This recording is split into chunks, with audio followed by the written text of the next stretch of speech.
और इस वक्त की बड़ी खबर आपको बता दें, राजस्थान के बीकानेर से आई है, जहां पर भूकंप के झटके महसूस किए गए हैं। जी हां, भूकंप के झटकों की तीव्रता 5.3 बताई जा रही है। तो राजस्थान के बीकानेर में आपको बता दें, लोगों ने भूकंप के झटके महसूस किए हैं। बीकानेर में सुबह 5:24 पर भूकंप के ये झटके महसूस किए गए।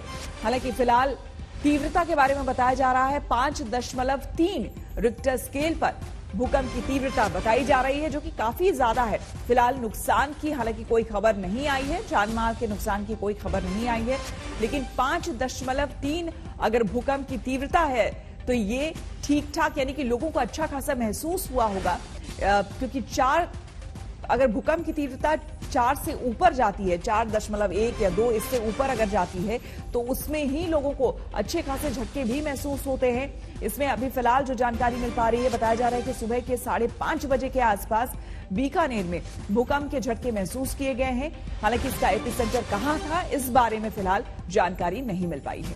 संसद के मानसून सत्र में सरकार और विपक्ष एक दूसरे के खिलाफ लगातार घेराबंदी कर रहे हैं। एक घेराबंदी गुरुवार से भी शुरू होने वाली है, जब किसान 22 जुलाई से संसद के पास अपनी किसान संसद चलाएंगे। संसद के पास जंतर मंतर पर किसान ये अपनी किसान संसद चलाएंगे। सुबह 10 बजे से शाम 5 बजे तक किसान अपनी संसद खुद चलाएंगे। बात संसद में किसानों पर सरकारी संवेदनशीलता की शुरू करें, उससे पहले मध्य प्रदेश के उज्जैन में नाराज किसानों के इस प्रदर्शन को देखना आपके लिए जरूरी है, क्योंकि ये गुस्सा और ये नारेबाजी किसी पार्टी, किसी सरकार के खिलाफ नहीं, बल्कि किसानों की नाराजगी मौसम विभाग से है। संभव है कि ये देश में पहला मामला होगा जब किसानों ने बार बार बारिश का गलत अनुमान बताकर खेती में नुकसान कराने वाले मौसम विभाग के खिलाफ ही प्रदर्शन कर दिया हो। मौसम विभाग द्वारा जो गलत अनुमान दिए जा रहे हैं, इसलिए भारत सरकार के मौसम विभाग की जिम्मेदारी तय होना चाहिए। मौसम विभाग आज देश के किसानों के साथ धोखा कर रहा है। ऐसी ही धोखेबाजी का आरोप लगाकर किसान संगठन 6 महीने से ज्यादा वक्त बीत जाने के बाद भी दिल्ली के बॉर्डर पर आंदोलन कर रहे हैं, जो अब 22 जुलाई से मानसून सत्र के दौरान संसद के पास ही रोज अपनी किसान संसद चलाने की तैयारी कर चुके हैं। लेकिन जिन किसानों की चिंता में सरकार एक फोन कॉल की दूरी का बयान देती आई, वो किसानों के आंदोलन और किसानों के कितने पास है, इस जवाब और सवाल से समझिएगा। लोकसभा में 4 सांसदों ने पूछा कि आंदोलन के दौरान कितने किसानों की मृत्यु हुई या बीमार हुए, इसका कोई आंकड़ा सरकार के पास है? क्या आंदोलन के दौरान जान गंवाने वाले किसानों के परिजनों को मुआवजा देने का कोई प्रस्ताव सरकार ने दिया है? देश के कृषि मंत्रालय ने लिखित जवाब में कहा है कि भारत सरकार के पास ऐसा कोई आंकड़ा नहीं जो बताए कि आंदोलन के दौरान कितने किसानों की जान गई या बीमार पड़े। कृषि मंत्रालय को ये तो याद है कि 11 बार उसने किसान संगठनों से बातचीत की, लेकिन इस बात की कोई जानकारी सरकार के पास नहीं कि आंदोलन के दौरान कितने किसानों ने ठंड में ठिठुरकर, गर्मी में तड़पकर, निराश होकर आत्महत्या करके, कोरोना से संक्रमित होकर या किसी दूसरी वजह से जान गंवाई है। बेरोजगारी का मुद्दा भी संसद में अब तक गायब है। राजस्थान के भीलवाड़ा में पुलिस की गिरफ्त में खड़े इस नौजवान का नाम जयप्रकाश है। पुलिस ने इसे सोने की चेन झपटमारी के अपराध में पकड़ा। दावा है अपराधी बनने की वजह बेरोजगारी और रोजगार न मिल पाने पर चढ़ा कर्ज है। लॉकडाउन से पहले फ्रूट का कोई ठेला लगाता था, उसके बाद जब लॉकडाउन लग गया तो मैंने वो ठेला लगाना बंद कर दिया और फिर मेरा कुछ कर्जा हो गया था और इसी टेंशन में मैं वहाँ बैठा खड़ा सिगरेट पी रहा था। इतने में वो महिला निकली तो उसकी चेन मुझे दिखी थी और जल्दी ही पैसा कमाने की उस नीयत से मैंने वो चेन पे झपटा मार के छीन लिया था। संभव है कि जयप्रकाश की कहानी में आपको सच्चाई में थोड़ी कमजोरी लगे, लेकिन ये तस्वीरें तो सच हैं। जब लखनऊ में शिक्षक भर्ती में अपनी नौकरी के लिए 22 दिन से संघर्ष करते ये नौजवान पुलिस की लाठी खाते हैं, लेकिन रोजगार का मुद्दा भी अभी संसद से गायब है। एडीआर की रिपोर्ट कहती है मौजूदा लोकसभा में 475 सांसद करोड़पति हैं और सीएमआईआई की रिपोर्ट कहती है कि पिछले खत्म हफ्ते तक बेरोजगारी दर देश में 7.4% है। कांग्रेस के जब 96% और बीजेपी के 88% सांसद लोकसभा में करोड़पति हैं, तब शहरों में बेरोजगारी दर 8.3%, गांवों में 7% है। बेरोजगारी की बहस उस संसद में गायब है जिसका मुद्दा चुनाव में उठाकर वोट मांगा जाता है। लेकिन आपको जानकर हैरानी इस बात की भी होगी कि ऑक्सीजन की कमी से मौत पर राजनीति खूब हुई, आंकड़े गायब हो जाते हैं। कोरोना की दूसरी लहर में ऑक्सीजन के लिए अस्पतालों के अंदर बाहर छटपटाते मरीजों की तस्वीर देश नहीं भूला। अप्रैल मई का ये वो वक्त था जब ऑक्सीजन की किल्लत ने सैकड़ों लोगों की जिंदगी पर संकट खड़ा किया। लेकिन संसद में जब सांसद केसी वेणुगोपाल ने पूछा कि क्या ये तथ्य सच है कि ऑक्सीजन की कमी से लोगों ने अस्पतालों, एम्बुलेंस और रास्ते में दम तोड़ा, स्वास्थ्य राज्य मंत्री भारती पवार ने जवाब दिया कि स्वास्थ्य राज्य का विषय है और किसी भी राज्य ने ऑक्सीजन की कमी से मरीजों की जान जाने का कोई आंकड़ा ही केंद्र को नहीं दिया। ऑक्सीजन की कमी से डेथ छत्तीसगढ़ में रिकॉर्डेड नहीं है, ये तो सही है। मतलब ये हुआ कि आंदोलन में कितने किसानों की जान गई केंद्र को पता नहीं, ऑक्सीजन की कमी से कितने मरीजों की जान गई राज्यों को पता नहीं, और रोजगार पर वोट मांगने वाले दल बेरोजगारी का मुद्दा संसद में कब चर्चा को लेकर आएंगे जनता को पता नहीं। मिलन शर्मा के साथ हिमांशु मिश्रा, दिल्ली आज तक। और बात राज कुंद्रा की। कुंद्रा पर आरोप लगा है कि राज कुंद्रा अश्लील फिल्में बनाने वाले बड़े निर्देशक हैं। उनकी बनाई फिल्मों में से वो देश विदेश में करोड़ों रुपए कमा रहे थे। गिरफ्तारी के बाद कुंद्रा को कोर्ट में पेश किया गया। यहां उन्हें 23 जुलाई तक के लिए पुलिस रिमांड में भेज दिया गया।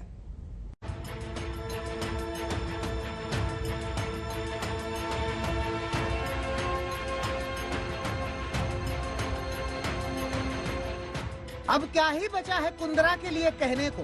कमाई के चक्कर में राज कुंद्रा ने ऐसी कालिख पुताई कि मुंह छुपाई के लिए जगह नहीं बची। कुंद्रा का चरित्र आरोपों की डर्टी पिक्चर का जिंदा इश्तहार बन गया है। पुलिस कहती है कि बेलगाम बेशर्मी के बीच कुंद्रा ने नीली फिल्मों का उद्योग रच लिया था। सारी शराफत हॉटशॉट नाम के ऐप पर अपलोड होती रही। राज कुंद्रा और केंद्रीन की कंपनी खरीदती थी और उसको पब्लिश करती थी हॉटशॉट्स नाम के ऐप के जरिए। हालांकि ये कंपनी केंद्रीन और हॉटशॉट्स लंदन में रजिस्टर्ड है, लेकिन इसका पूरा कंटेंट क्रिएशन ये राज कुंद्रा इनके मुंबई स्थित ऑफिस से किया जाता था। कहते हैं बुद्धि का मेल अगर काले कारोबार से हो जाए तो पेट के बल पड़ा आदमी भी मुनाफा कूट देता है, घर में टकसाल खुल जाती है। और कुंद्रा के साथ तो यहाँ सब कुछ था। खूबसूरत लड़कियाँ थी, रूपहले पर्दे का ग्लैमर था, माया नगरी की माया थी, फिल्मी दुनिया की चकाचौंध थी, और इन सब से फला फूला था कुंद्रा का नीला धंधा। ऑडिशन के लिए बुलाया जाता था या कुछ शॉट्स लिए जाते थे और इस शॉट्स में थोड़ा सा बोल्ड सीन करना पड़ेगा। वो बोल्ड का ट्रांसलेशन धीरे धीरे सेमी न्यूड और फिर फुल न्यूडिटी के तरफ वो पिक्चराइजेशंस जाते थे, जिसमें ये महिला कलाकारों ने अपोज किया था और इन्हीं में से कुछ क्राइम ब्रांच के पास आई थी, जिसकी वजह से ये गुनाह दाखिल हुआ था। अश्लील फिल्मों के जिस केस में राज कुंद्रा को मुंबई पुलिस ने गिरफ्तार किया है, उसकी शुरुआत करीब 5 महीने पहले 4 फरवरी को हुई थी, जब मुंबई के मालवानी थाने में पहुंचकर एक महिला ने कुछ सनसनीखेज खुलासे किए थे। तब केस दर्ज हुआ था और तभी क्राइम ब्रांच ने जांच शुरू की थी। आरोपों के मुताबिक कुंद्रा मलाड पश्चिम के बंगले में अश्लील फिल्मों की शूटिंग कराते थे। कुंद्रा अश्लील वीडियो की डीलिंग करते थे। उनके हॉटशॉट नाम के ऐप पर वीडियो अपलोड होता था। इतना ही नहीं, आरोपों के मुताबिक कुंद्रा एक व्हाट्सएप ग्रुप में शामिल थे। इस ग्रुप में कुल 5 लोग शामिल थे। ग्रुप में अश्लील फिल्मों के कारोबार पर चर्चा होती थी। मॉडल को लाना, शूटिंग, सेल्स और मॉडल्स की पेमेंट पर बात होती थी। उनके ऑफिस से हमको अग्रीमेंट के पेपर्स मिले हैं, इलेक्ट्रॉनिक एविडेंस ईमेल्स मिले हुए हैं, फिर अकाउंट्स की पूरी शीट्स मिली हुई है, व्हाट्सएप चैट्स मिले हुए, ये सारी चीजें और पोर्नोग्राफिक क्लिप्स भी वहां से बरामद हुई है। पुलिस के मुताबिक कुंद्रा की कंपनी के अकाउंट में विदेशी पैसा है। इसकी जानकारी जुटाने के लिए कुंद्रा का फोन सीज किया गया है। कुंद्रा को पुलिस ने किला कोर्ट में आज पेश किया और कोर्ट ने उनकी कंपनी के IT हेड रेयान और कुंद्रा को 23 जुलाई तक पुलिस कस्टडी में भेज दिया है। जाहिर सी बात है कि कुंद्रा की मुश्किलें एक बार फिर से सर उठाए हैं। 8 बरस पहले सट्टेबाजी के खेल में वो जेल जाते जाते बचे थे, लेकिन इस बार उनकी आजाद जिंदगी पर नीली फिल्म के आरोपों ने लिख दिया है पैकअप। मुंबई से विद्या के साथ आज तक ब्यूरो। करेंगे अगली खबर का। दानिश सिद्दीकी, वो भारतीय पत्रकार जिनकी मौत पिछले हफ्ते अफगानिस्तान में हुई। तालिबान ने उनकी मौत पर खेद भी जताया था। अब इस मामले में एक बड़ा खुलासा हुआ है। आज तक से बातचीत में अफगानिस्तान की सेना के कमांडर ने बताया है कि दानिश सिद्दीकी को तालिबान ने पहले गोली मारी और फिर उनकी मौत के बाद उनके सिर पर गाड़ी चढ़ाई। अफगानिस्तान के कंधार में मौजूद आज तक संवाददाता अशरफ वानी की भेजी हुई ये रिपोर्ट देखिए।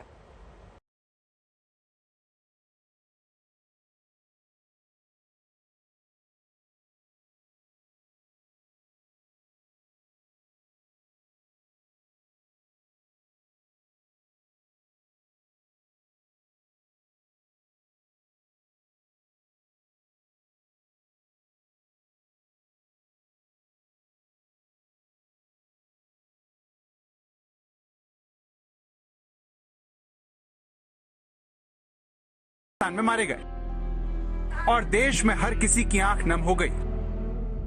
लेकिन अफगानिस्तान पहुंचे आज तक को दानिश की मौत पर बड़ी जानकारी हाथ लगी है। पता चला है कि दानिश को गोली मारने वाले तालिबान ने उनके साथ कितना बुरा सलूक किया। आज तक के कैमरे पर अफगान कमांडर ने बताया कि तालिबान ने पहले दानिश को गोली मारी और फिर उनकी मौत के बाद उनके सिर को गाड़ी से कुचला। तालिबान ने ऐसा इसलिए किया क्योंकि दानिश भारतीय थे और तालिबान भारत से नफरत करता है। तालिबान की क्रूरता पर यह खुलासा कंधार में आज तक संवाददाता अशरफ वानी से बातचीत के दौरान बिलाल अहमद ने किया। बिलाल अहमद पिछले 5 सालों से अफगान सेना से जुड़े हैं और कमांडर के पद पर तैनात। ध्यान से सुनिए दानिश सिद्दीकी के साथ तालिबान ने कितनी बर्बरता की।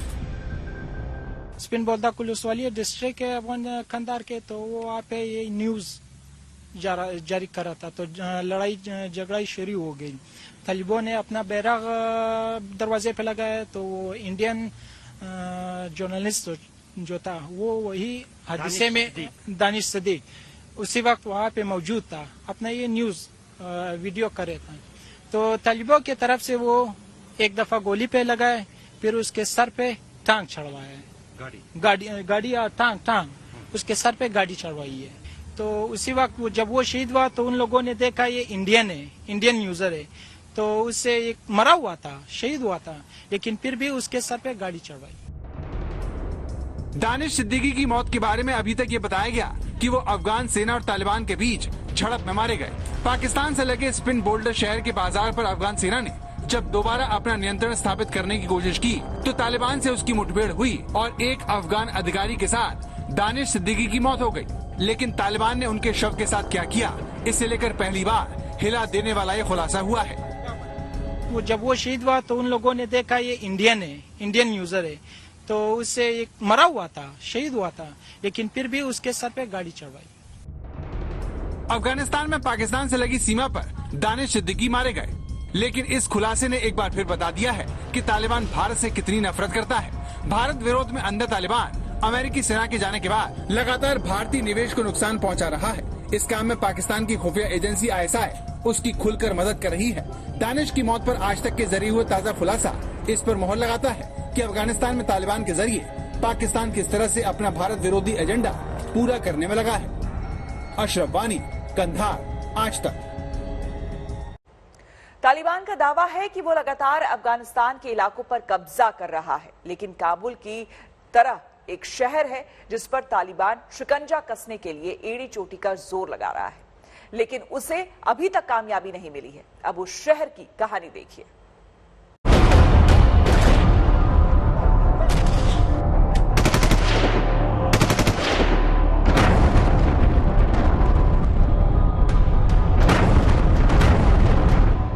तालिबान दावा कर रहा है कि जल्द ही पूरा अफगानिस्तान उसकी मुट्ठी में होगा, लेकिन फिर भी पहाड़ पर बनी ये चेक पोस्ट तालिबान की पहुंच से दूर है।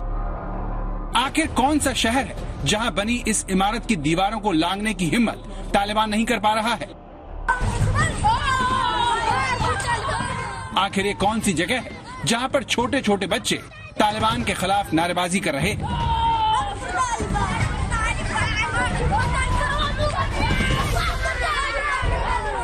ये अफगानिस्तान का कंधार है। काबुल के बाद दूसरे सबसे बड़े और अहम शहर में ये आज तक संवाददाता अशरफ वानी है, जो देश को पहली बार तालिबान के मिशन इम्पॉसिबल की पूरी जानकारी देने वाले हैं। कंधार को तालिबान चारों तरफ से घेर चुका है, फिर भी वो इस शहर पर कब्जा नहीं कर सका है। इसकी सबसे बड़ी वजह शहर की शुरुआत में बनी ये चेक पोस्ट है, जहां पर तालिबान को रोकने के लिए अफगान सेना ने पूरी ताकत झोंक दी है। हम इस वक्त उस लड़ाई के मैदान में खड़े हैं जहां पर तालिबान और अफगान सेना आमने सामने हैं। दरअसल ये शहर का बाहरी इलाका है और आप यकीन कर लीजिए कि शहर के इस इलाके के बाद पूरा जो नियंत्रण है इस अफगानिस्तान के इस सूबे का, वो तालिबान के हाथ में। जो सड़क काबुल से यहाँ आती है, जिस पर अभी आप देख रहे हैं जो गाड़ियाँ चल रही हैं, दरअसल इस सड़क का अधिकतर हिस्सा जो है वो तालिबान के कब्जे में है। अमेरिकी सेना के जाते ही अफगान सैनिकों के भागने और समर्पण करने की बात सामने आई थी। इसकी एक बड़ी वजह कंधार शहर है, जिसे सुरक्षित रखने के लिए अफगान सेना ने पूरी ताकत इस शहर में लगा दी है। लेकिन यहाँ तैनात सैनिक हथियार की कमी की शिकायत करते हैं। ये बोल रहे हैं कि हम रेडी है जंग के लिए, सिर्फ हमारे कुछ मुश्किल है वो ये कि हमारे पास वेपन्स जो है ना वो उसके कमी के साथ हम पेश है। वैसे हम इन पर भारी है। तो ये लोग सारे कंधार को सुकूत कर रहे हैं। जब कंधार पकड़ा ना तो फिर काबुल और वो जगह इन लोगों के लिए आसान है। अभी भी बोलदक में हमारा एक भी आर्मी नहीं है, सब तलिबों के हाथ पे है दरवाजा पाकिस्तान की जो है। ये सारा गेम पाकिस्तान का है। तो इन लोगों ने यहाँ पे लाया, कहते हैं अपना दहशतगर्दी। अफगान सैनिकों ने आज तक को बताया कि अगर उन्हें हथियार मिल जाए तो वो तालिबान का मुकाबला कर सकते हैं। लेकिन इस जंग में अफगानिस्तान के आम लोग पिस रहे हैं। यहाँ लोग इतने दुखी हैं कि बुर्का पहने इस महिला ने आज तक संवाददाता अशरफ वानी को रोते हुए अपनी आप बीती सुनाई।